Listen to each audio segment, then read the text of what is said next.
আর আমাদের সামনে রমাদান মাস, এই রমাদান মাসে আমরা গুনাহ করতে চাই নাকি? কথা বলেন।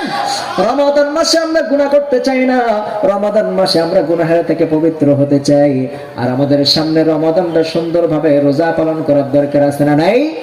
রাব্বুল আলামিন বললেন, ইয়া আইয়ুহাল্লাযীনা আমানু কুতিবা আলাইকুমুস সিয়ামু কামা কুতিবা আলাল্লাযীনা মিন ক্বাবলিকুম লাআল্লাকুম তাত্তাকুন। রাব্বুল আলামিন বললেন, গোলাম শোনো শোনো, তোমরা মনে করতেছো তোমাদের উপরে শুধুমাত্র রোজাকে ফরজ করা হয়েছে, তোমাদের উপরে রোজাকে ফরজ করা হয় নাই। তোমাদের পূর্ববর্তী যত উম্মত ছিল, যত নবী রাসূল ছিল, প্রত্যেকের উপরে রোজাকে ফরজ করে দিয়েছে একজন, তিনি কে? এই রোজাকে ফরজ করা হয়েছে তোমাদের উপরে, কারণ হলো তোমরা যেন তাকওয়া অর্জন করতে পারো, তোমরা খোদাবির হতে পারো, ঠিক কি না? এই রমাদান মাসে রাব্বুল আলামিন বললেন সবথেকে ইবাদতের একটা মৌসুম, এই ইবাদত করবা তোমরা বেশি বেশি। রমাদান মাসে দুইটা আমল বেশি বেশি করবে। এক নাম্বার আমল হলো, রোজাদারের এক নাম্বার আমল থাকতে হবে, রোজাদার অবস্থায় তোমরা বেশি বেশি কোরআন তেলাওয়াত করবে। কার কথা? এই রমাদান মাসে আমাদের কোনো কাজ থাকে না, এই রমাদান মাসে বেশি বেশি কোরআন তেলাওয়াতের দরকার আছে না নাই? এই রমাদান মাসে সব থেকে বেশি বেশি কোরআন তেলাওয়াত করবে, আর তোমার জিহ্বাকে সংযত করবে। রাজি আছেন তো সবাই? আবার বিশ্বনবী বললেন, তিনটা জিনিসের গ্যারান্টি যদি তোমরা দিতে পারো। কয়টা জিনিসের গ্যারান্টি? কথা বলেন। এক নাম্বার, এই রমাদান মাসে তোমরা বেশি বেশি তিনটা জিনিসের হেফাজত করবে। আবার বিশ্বনবী সাল্লাল্লাহু আলাইহি ওয়াসাল্লাম বললেন, এই তিনটা জিনিসের যে ব্যক্তি গ্যারান্টি দিবে, আমি বিশ্বনবী তাদের জন্য জান্নাতে যাবার গ্যারান্টি দিব। সুবহানাল্লাহ পড়ো। এক নাম্বার হলো আইনুন, অর্থাৎ তোমার চোখের হেফাজত করবা। এই রমাদান মাস সামনে, আমাদের চোখে হেফাজত করার দরকার আছে না নাই? এই রমাদান মাসে বেগানা নারীর দিকে তাকানো যাবে নাকি? শুধু রমাদান মাসে না, 12 মাস যতদিন বেঁচে থাকবো বেগানা নারীর দিকে তাকানো যাবে? বেগানা নারীর দিকে তাকানো যাবে না। কিন্তু সামনে যে রমাদান মাস আসতেছে, এই রমাদান মাসে নাট্য নাচ দেখা যাবে না, ব্লু ফিল্ম দেখা যাবে না, হিন্দি সিরিয়াল দেখা যাবে নাকি? কথা বলেন। এই গান শোনা যাবে নাকি? আমাদের গানের সাথে, নাট্য সিনেমার সাথে ইসলামের কোনো সম্পর্ক, গুনাহের সাথে কোনো সম্পর্ক থাকবে নাকি? দ্বিতীয় নাম্বার করে বিশ্বনবী বললেন, তোমার লিসানের হেফাজত করবা। লিসান অর্থাৎ তোমার জিহ্বার হেফাজত করবা। যে ব্যক্তি জিহ্বাটাকে সংযত করবে, তার জবানটাকে হেফাজত করবে। এই রমাদান মাসে মিথ্যা কথা থেকে নিজের জিহ্বাকে সংযত করবে, গীবত থেকে নিজের জিহ্বাটাকে হেফাজত করবে, অপর ভাইকে গালি দেওয়া থেকে জিহ্বাটাকে হেফাজত করবে, সমস্ত ফাহিশা কথা থেকে নিজের জিহ্বাকে হেফাজত করবে। বিশ্বনবী সাল্লাল্লাহু আলাইহি ওয়াসাল্লাম বলবেন, ওই ব্যক্তিকে আমি জান্নাতে যাবার গ্যারান্টি দিব। সুবহানাল্লাহ পড়ো। আবার রমাদান মাসে সারাদিন রোজা রেখেছে, কিন্তু চোখের হেফাজত করে নাই, জবানের হেফাজত করে নাই। যে ব্যক্তি রোজা রাখার পরে মিথ্যা বলে, যে ব্যক্তি রোজা রাখার পরে গীবত করে, যে ব্যক্তি রোজা রাখার পরে অন্যায় কাজে লিপ্ত হয়ে যায়, তার রোজা থাকা আর না থাকা সমান কথা, ঠিক কিনা? তৃতীয় নাম্বার বিশ্বনবী বললেন, তোমার যৌন অঙ্গকে হেফাজত করবা। এই রমাদান মাসে দিনের বেলায় তোমার জন্য স্ত্রী সঙ্গমকে নিষেধ করা হয়েছে। যে বিশ্বনবী সাল্লাল্লাহু আলাইহি ওয়াসাল্লাম বললেন, তিনটা জিনিসের হেফাজত করবা। এক নাম্বার হলো তোমার চোখের হেফাজত করবা, দ্বিতীয় নাম্বার তোমার জবানের হেফাজত করবা, তৃতীয় নাম্বার তোমার যৌবনের হেফাজত করবা।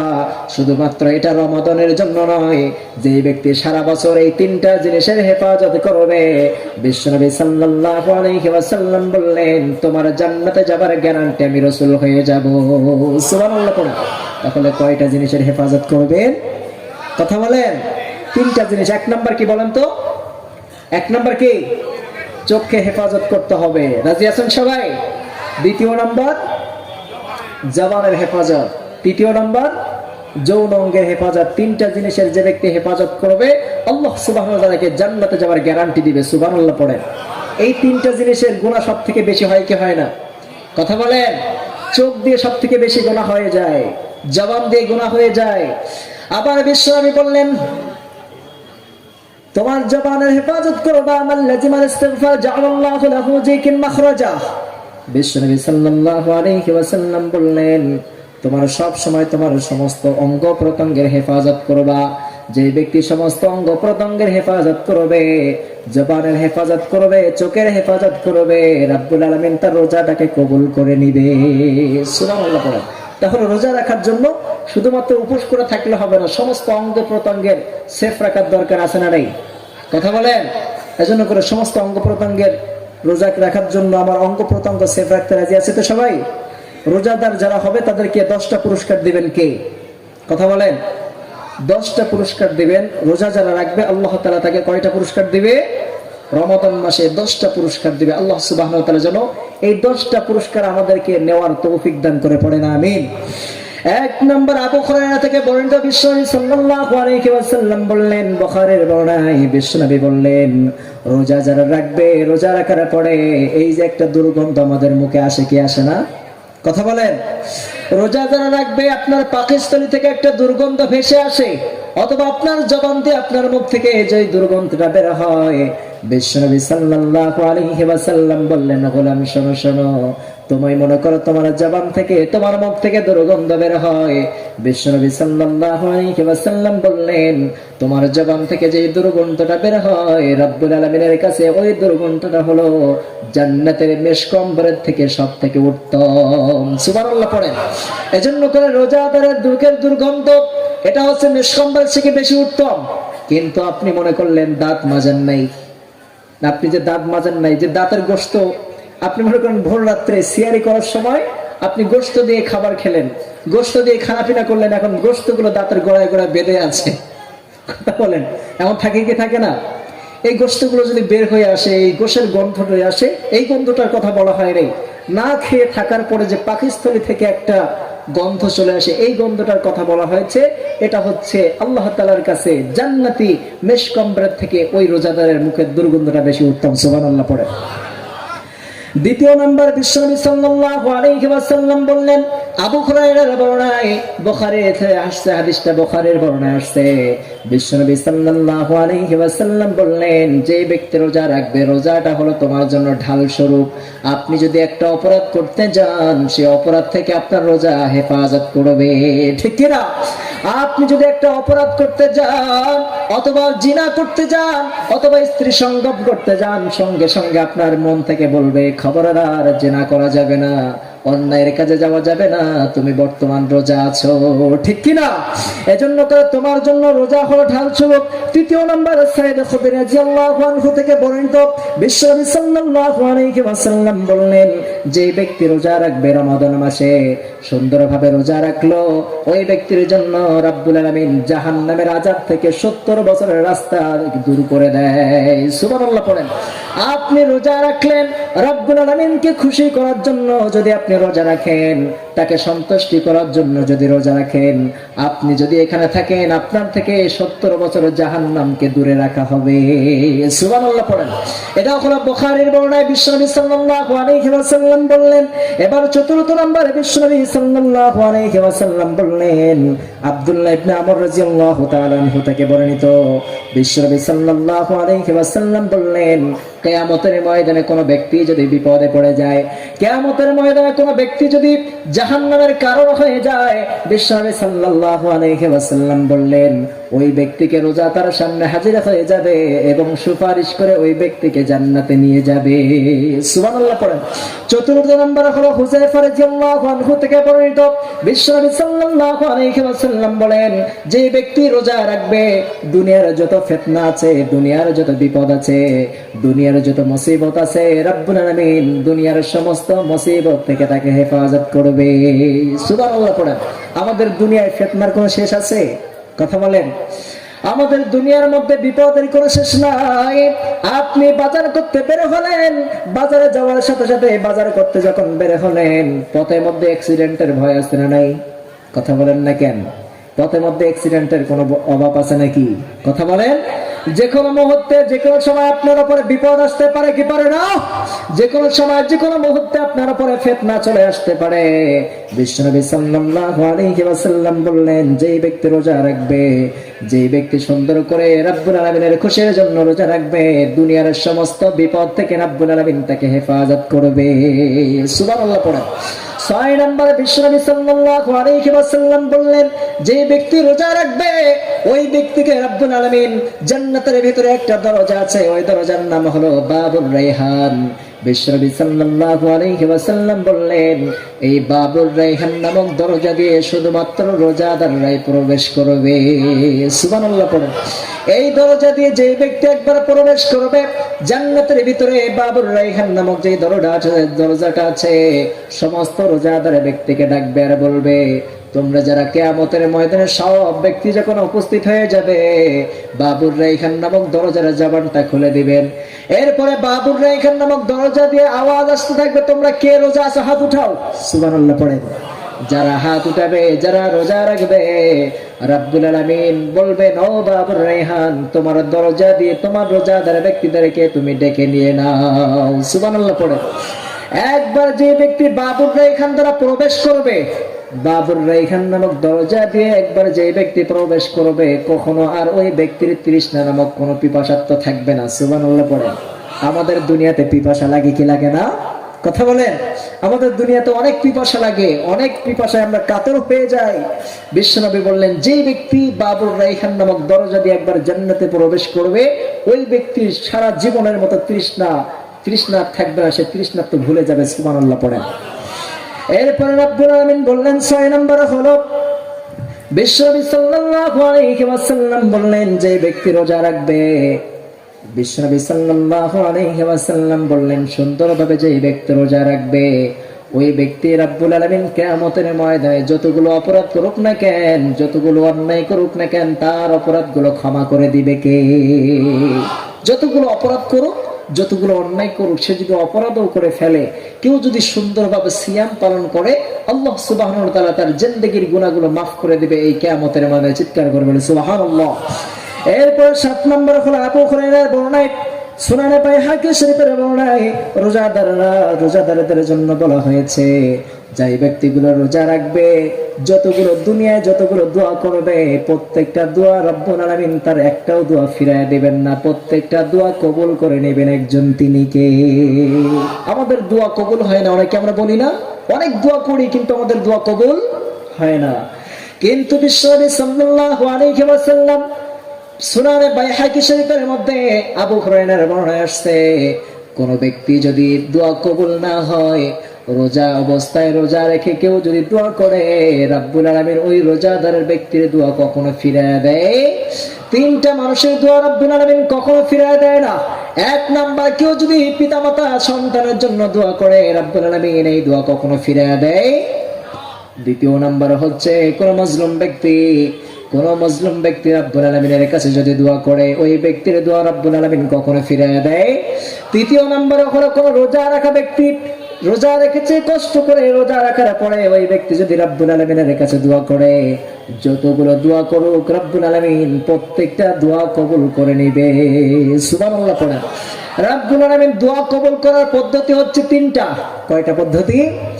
1 নম্বর পদ্ধতি হলো, আপনি দোয়া করা মাত্র আপনার দোয়া সঙ্গে সঙ্গে কবুল করবে কে? আপনার চাওয়া যদি থেকে থাকে, সঙ্গে সঙ্গে আপনার চাওয়াটা পূরণ করে দিবেন।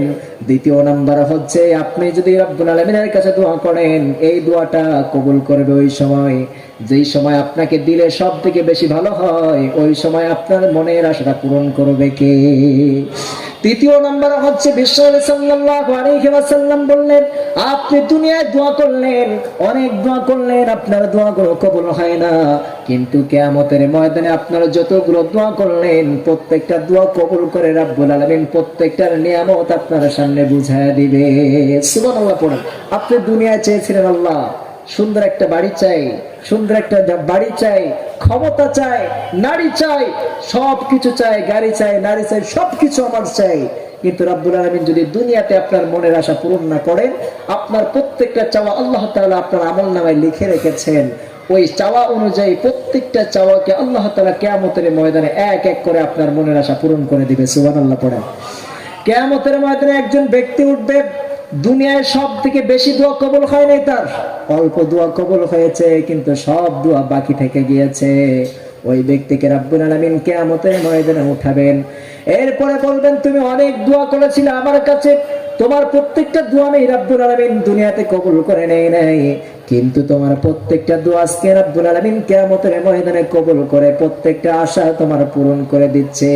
যে বাড়ি চেয়েছিল তার বাড়িটা দেওয়া হলো, যে ক্ষমতা চেয়েছিল তার ক্ষমতা দেওয়া হলো। এরপর ওই ব্যক্তি রাব্বুল আলামিনকে বলবে, রাব্বুল আলামিন দুনিয়ায় যদি একটা দোয়া যদি আমার কবুল না করে আজকে কিয়ামতের ময়দানে সব দোয়া কবুল করে আজকে যদি দিতেন তাহলে সব থেকে বেশি খুশি হইতাম। সুবহানাল্লাহ পড়েন। এজন্য করে দুনিয়ার ভিতরে আমাদের দোয়াও যদি কবুল না হয় হতাশ হওয়া যাবে নাকি? কথা বলেন। দুনিয়াতে যদি আপনার দোয়া কবুল না হয় আপনি হতাশ হবেন না, কারণ আপনার প্রত্যেকটা দোয়া কবুল করবে কে? আরো জোরে বলেন। আপনার দোয়াটা কবুল করার জন্য রেডি হয়ে আছে একজন, তিনি কে? কথা বলেন। রাজি আছেন তো তার কাছে দোয়া করতে? কথা বলেন না কেন? দোয়া করতে রাজি আছেন তো সবাই? এরপরে বিশ্বনবী সাল্লাল্লাহু আলাইহি ওয়াসাল্লাম 9 নাম্বার বললেন, রোজাদারের 9 নাম্বার পুরস্কার হলো, বিশ্বনবী সাল্লাল্লাহু আলাইহি ওয়াসাল্লাম বললেন, রোজা যারা রাখবে তাদের অন্তরটাকে পরিশুদ্ধ করে দেয় কে?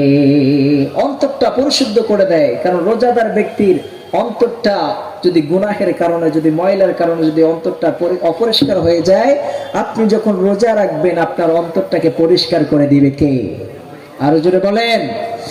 10 নাম্বার বিশ্বনবী সাল্লাল্লাহু আলাইহি ওয়াসাল্লাম বললেন, রোজাদার যে সমস্ত ব্যক্তি রোজাদার হবে রব্বুল আলামিন তার নিকটবর্তী সব থেকে হয়ে যাবে।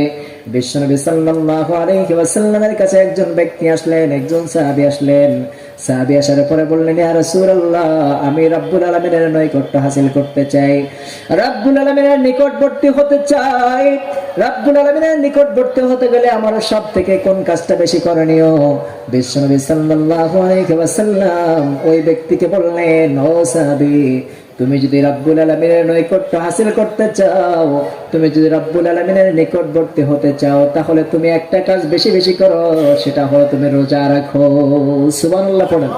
যেই ব্যক্তি রোজা রাখবে, দিনের বেলা রোজা রাখবে, রাতের বেলা রব্বুল আলামিনের কুদরতি পায়ে লুটে পড়বে। যেই ব্যক্তি দিনের বেলা রোজা রাখে, রাতের বেলা নামাজের মধ্যে দাঁড়িয়ে যায়, ওই ব্যক্তি রব্বুল আলামিনের কাছে সব থেকে পৌঁছে যায়, নিকটবর্তী হয়ে যায়। এজন্য আল্লাহ তাআলার নিকটবর্তী হওয়ার দরকার আমাদের আছে না নাই? কথা বলেন। আল্লাহ তাআলার নিকটবর্তী হতে চাই না আমরা? কথা বলেন না কেন? হতে চাই তো, চাই তো। আল্লাহ কবুল করুক, পড়ে না আমিন। এজন্য করে এই প্রোগ্রামটা হচ্ছে সবরসানি অনুষ্ঠান, সমস্ত মাগফিরাতের জন্য, এলাকার কবরস্থবাসীদের জন্য এই প্রোগ্রামটা আয়োজন করা হয়েছে না? কথা বলেন। আমরা সকলে জানি এই প্রোগ্রামটা করা হয়েছে এলাকার সমস্ত মানুষদেরকে রুহের মাগফিরাতের জন্য। তো আমরা কোন সময় কখন এই দুনিয়া থেকে বিদায় হয়ে যাব আমরা কি বলতে পারি? কথা বলেন। মৃত্যুর কোনো গ্যারান্টি আছে? কথা বলেন না কেন? যে কোনো সময়, যে কোনো মুহূর্তে আমাকে একজনের ডাকে সাড়া দিয়ে চলে যেতে হবে, চিল্লায় বলতে হবে, তিনি কে? আরো জোরে বলেন। We have to go back to Lord. ফিরে যেতে হবে আমাদের রবের কাছে, চিল্লায় বলেন ঠিক কিনা? সুম্মা ইলাইনা তুরজাউন। অবশ্যই আমরা প্রত্যাবর্তনশীল একজনের দিকে, চিল্লায় বলতে হবে, তিনি কে? সবাই প্রত্যাবর্তনশীল। এই যে আমরা এখানে এত মানুষ আছি, 100 বছর আগে আমার কোনো অস্তিত্ব ছিল? কথা বলেন। 100 বছর আগে আমার কোনো নাম ছিল? কথা বলেন না কেন? আবার 100 বছর পরে আমার কোনো অস্তিত্ব থাকবে? তাহলে 100 বছর আগে আমার কোনো অস্তিত্ব ছিল না, আবার 100 বছর পরে আমার কোনো অস্তিত্ব থাকবে না, বিলীন হয়ে যাবে সবকিছু। এই তো সামান্য একটু জীবন পেয়েছি, এই জীবনটা নিয়ে ক্ষমতার বাহাদুরি, টাকার গরম, অর্থের গরম, অহংকার, প্রতিগম্ভীরতা, এইগুলো জ্বালায় দুনিয়াতে পা ফেলা যায় না, চিল্লায় বলেন ঠিক কিনা? আল্লাহ রাব্বুল আলামিন বলে, গোলাম শোনো শোনো, হাল আতাব আলাল ইনসানি হিনুম মিনাদ দাহরি লাম ইয়াকুন শাইআম মাযকুরা।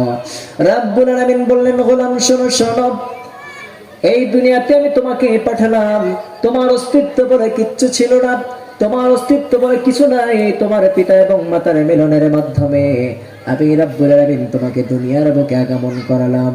পিতা এবং মাতার মিলনের মাধ্যমে সুন্দর করে তোমাকে আমি বানিয়েছি। তোমার পিতা এবং মাতার মাধ্যমে তোমার সন্তান যখন মায়ের গর্ভে কোনো সন্তান আসে, পিতার এক ফোঁটা নাপাক বীর্যের মাধ্যমে, নাপাক পানির মাধ্যমে রাব্বুল আলামিন, আমি রাব্বুল আলামিন তোমার মায়ের রেহেমের মধ্যে এক ফোঁটা নাপাক পানি যখন আমি ঢুকালাম, এরপরে এই নাপাক পানিটা 40 দিন পরে আমি রাব্বুল আলামিন রক্তের টুকরায় পরিণত করেছি। তোমাকে কত প্ল্যান আর প্রোগ্রাম করে আমি বানালাম, কত সুন্দর করে বানালাম।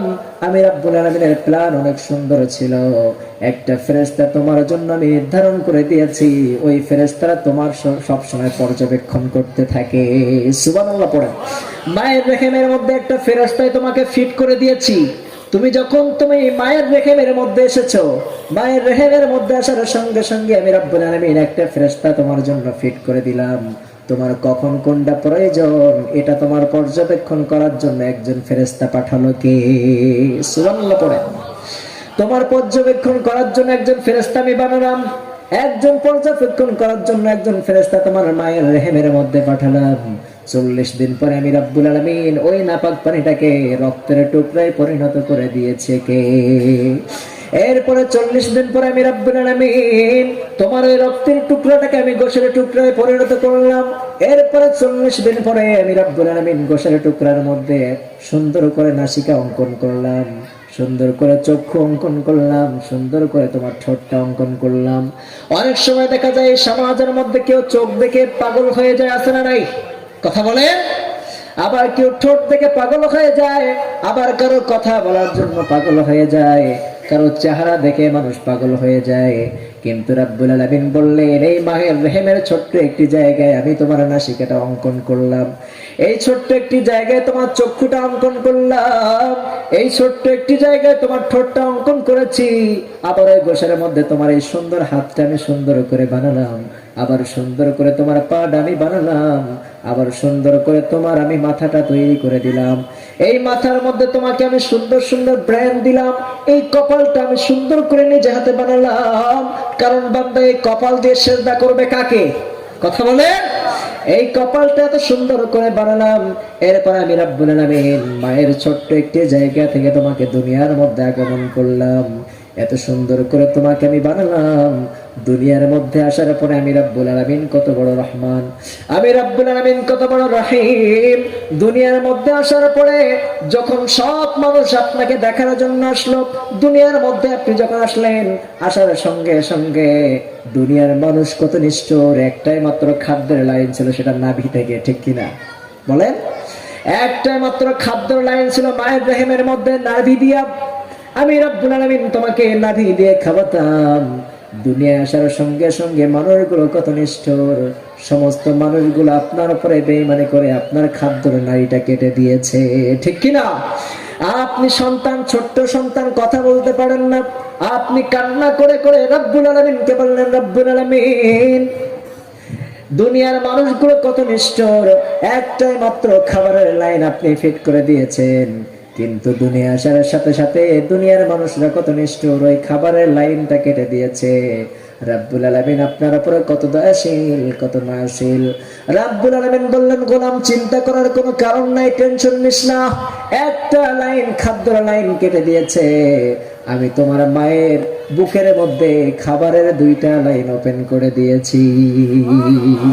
কত সুন্দর, কত রহমান। আমার মতো রহমান, আল্লাহ তাআলার মতো রহমান আর কেউ আছে? কথা বলেন। এরপরে আমি রাব্বুল আলামিন দুনিয়ার মধ্যে আনার পরে তোমার হাতের শক্তি কি এখনের মতো দিয়েছিল নাকি? কথা বলেন। এখন যেই শক্তি তোমার হাতে আছে, জন্মগ্রহণ করার পরে তোমার ওই শক্তি ছিল নাকি? কথা বলেন। আবার এখন যে দৃষ্টিশক্তি তোমার আছে, জন্মের পর পরে তোমার এই দৃষ্টিশক্তি কি এত তীক্ষ্ণ ছিল নাকি?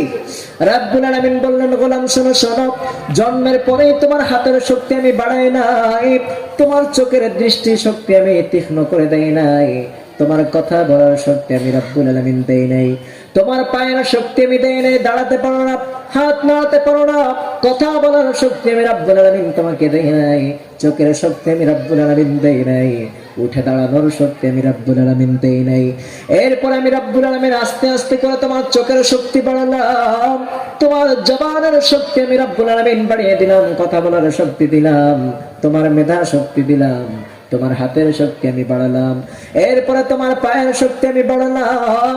এত শক্তিশালী হওয়ার পরে আমার নাফরমানের কাজ তুমি শুরু করে দিয়েছো। জবান দিয়ে, তোমার জবান দিয়ে ইসলামের বিপক্ষে কথা বলে এমন ডাকাত আছে না নাই? এই জবান দিয়ে ইসলামের বিপক্ষে কথা বলে এমন ডাকাত সেই সমাজে আছে না নাই? এই হাত দিয়ে, হাতের শক্তি আমি তোমাকে দিয়েছি, মুসলিম ব্যক্তির উপর তুমি হাত দিয়ে আঘাত করো এমন ডাকাত আছে না নাই? কথা বলেন। আমি রব্বুল আলামিন তোমার হাতের শক্তি দিলাম মুসলিমের উপর আঘাত করার জন্য নয়, তোমার পায়ের শক্তি দিলাম মানুষের অপদস্থ করার জন্য নয়, লাথি মারার জন্য নয়। তোমার চোখের শক্তি বাড়ালাম, এই চোখের শক্তি দিয়ে জিনা করার জন্য নয়, চোখের দৃষ্টি দিয়ে অন্যায় বেগানা নারীর দিকে তাকানোর জন্য নয়। তোমার জবানের শক্তি দিলাম ফাহিশা কথা বলার জন্য নয়। তোমার চোখের দৃষ্টি দিলাম শুধুমাত্র কোরআনে কারীম পড়বা, এই সুন্দর সুন্দর নিয়ামত রব্বুল আলামিন দিয়েছেন এগুলো তুমি দেখবা। তোমার জবানের শক্তি দিলাম, এই জবান দিয়ে কোরআনের তেলাওয়াত করবে। হাতের শক্তি দিলাম, হাত দিয়ে তুমি মানুষের উপকার করবে। এই পায়ের শক্তি দিলাম মানুষের উপকার করার জন্য, এই পা দিয়ে সেখানে হেঁটে যাবে। আমি রব্বুল আলামিন তোমাকে নাফরমানি করার জন্য পায়ের শক্তি দেই নাই, চোখের শক্তি দেই নাই, জবানের শক্তি দেই নাই। কিন্তু শুনে রাখো, তোমার এমন একটা সময় আসবে, পূর্বে যেমন তোমাকে চোখের দৃষ্টিহীন বানিয়েছিলাম, চোখের দৃষ্টি তীক্ষ্ণ করে দেয় নাই, হাতের শক্তি দিলাম, হাতের শক্তি যেমন তোমাকে ছোট্টবেলায় দেয় নাই, পায়ের শক্তি দেয় নাই, তোমার যখন বয়স 70-80 হয়ে যাবে, এই শক্তিগুলো আবার একজন কেড়ে নিবে। তিনি কে? আল্লাহ বললেন, গোলাম শোনো শোনো, তোমার সর্বপ্রথম সব শক্তিহীন আমি বানালাম, এরপরে তোমাকে শক্তি দিলাম, এরপরে আবার তোমার শক্তিটা আমি রব্বুল আলামিন আবার কেড়ে নিব। খবরদার জন্য করে আমার বাহাদুরি কখনো করবা। যে কোনো সময়, যে কোনো মুহূর্তে আমার মৃত্যু হয়ে যেতে পারে। চিল্লায় বলেন ঠিক কিনা? এই সমাজের মধ্যে যুবকদের মৃত্যু বেশি, কারণ যুবকরা সব থেকে বেশি মৃত্যুর হার। এখন আমাদের বাংলাদেশে একজন যুবকের হাতে বাইক আছে, বাইক চালায় আর মৃত্যুবরণ করে, আছে না নাই? কথা বলেন। এজন্য করে খবরদার, রব্বুল আলামিন বললেন প্রত্যেকটা ব্যক্তিকে মৃত্যুর সাথে মোলাকাত করতে হবে। রব্বুল আলামিন বললেন, কুল ইন্নাল মাউতাল্লাযী তাফিরুনা মিনহু ফাইন্নাহু মুলাকিকুম সুম্মা তুরাদ্দুনা ইলা আলিমিল গায়বি ওয়াশ শাহাদা ফায়ুনাব্বিউকুম বিমা কুনতুম তা'মালুন। চিল্লায় বলেন আল্লাহু আকবার। আল্লাহ রাব্বুল আলামিন বলে, গোলাম শোনো শোনো, আমি রাব্বুল আলামিন তোমাদেরকে মৃত্যু, হায়াত এবং মৃত্যু সৃষ্টি করেছি। ফাইন্নাহু মুলাকিকুম, অবশ্যই প্রত্যেকটা প্রাণীকে মৃত্যুর স্বাদ গ্রহণ করতে হবে, প্রত্যেকটা প্রাণীকে মৃত্যুর সাথে মোলাকাত করতে হবে। এতে কোনো সন্দেহ আছে নাকি? কথা বলেন। অবশ্যই সাইয়েদনা আজরাইলের সাথে সকলকে মোলাকাত করতে হবে, ঠিক কিনা? আপনি যেখানে থাকেন না কেন, যে অবস্থায় থাকেন না কেন, আজরাইলের সাথে আপনার সাক্ষাৎ হবে কি হবে না? কথা বলেন। আপনি যেখানে থাকেন না কেন, সাইয়েদনা আজরাইলের সাথে আপনার মোলাকাত হয়ে যাবে। আপনি যদি নদীর তলদেশে থাকেন, সেখানে সাইয়েদনা আজরাইলের সাথে আপনার মোলাকাত হয়ে যাবে। আপনি যদি লোহার দুর্গের মধ্যে থাকেন, সেখানে আজরাইল পৌঁছাতে পারে কি পারে না? কথা বলেন। সাইয়েদনা মুসা আলাইহিস সালাতু ওয়াস সালামের জামানায়, সাইয়েদনা সুলাইমান আলাইহিস সালাতু ওয়াস সালামের জামানায় একজন ব্যক্তি সাইয়েদনা সুলাইমানের পাশে আছেন। হঠাৎ করে সাইয়েদনা সুলাইমানের সাথে একজন লোক সাক্ষাৎ করতে আসলেন, একজন ব্যক্তি আসলেন। ওই ব্যক্তিটা হলো সাইয়েদনা আজরাইল।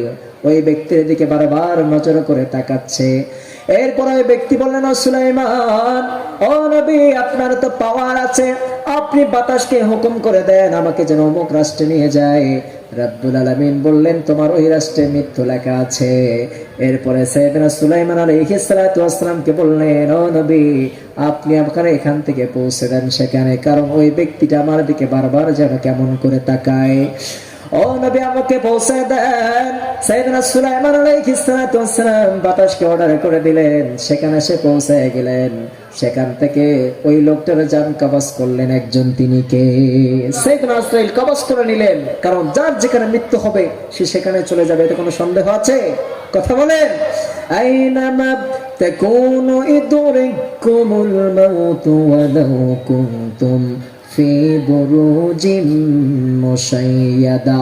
বুরুজিম মুশাইয়াদা অর্থাৎ হচ্ছে, তোমার যদি লোহার দুর্গের মধ্যেও যদি তুমি থাকো, সেখানে আজরাইল পৌঁছাতে পারে কি পারে না? কথা বলেন। যেখানে থাকো না কেন সেখানে সাইয়েদনা আজরাইল আলাইহিস সালাতু ওয়াস সালাম পৌঁছে যাবে। এজন্য করে মৃত্যু যে কোনো সময় হয়ে যেতে পারে, মৃত্যুর জন্য আমাদের প্রস্তুতি থাকার দরকার আছে না নাই? কথা বলেন। মৃত্যুর জন্য অবশ্যই আমাদের প্রস্তুতি গ্রহণ করতে হবে, কারণ যে কোনো সময় যে কোনো মুহূর্তে আমাদেরকে মৃত্যু হলেই আমাদের রবের ডাকে সাড়া দিয়ে চলে যেতে হবে। চিল্লায় বলেন ঠিক কিনা? এজন্য করে খবরদার, পাপ থেকে আমাদের নিজেকে সেভ করতে হবে, নিজেকে গুনাহের থেকে সেভ করতে হবে। এই যে সামনে রমাদান আসতেছে, এই রমাদান মাসে নিজের পাপকে গোপন করতে হবে, নিজের সমস্ত পাপ থেকে বিরত রাখতে হবে। চিল্লায় বলেন ঠিক কিনা? বিশ্বনবী সাল্লাল্লাহু আলাইহি ওয়াসাল্লাম বলেন, যে ব্যক্তি রমাদান মাস পেল, রমাদান মাস পাওয়ার পরে নিজের গুনাহের থেকে নিজেকে মুক্ত করতে পারে নাই, ওই ব্যক্তির মতো হতভাগা আরশে আজিমের নিচে জমিনের উপরে আর একটাও হতে পারে না। এজন্য করে রমাদান মাসে আমাদের সমস্ত পাপ থেকে নিজেকে মুক্ত করে ইমানদার হয়ে কবরে যাওয়ার তৌফিক দান করুক। পড়ে না আমিন।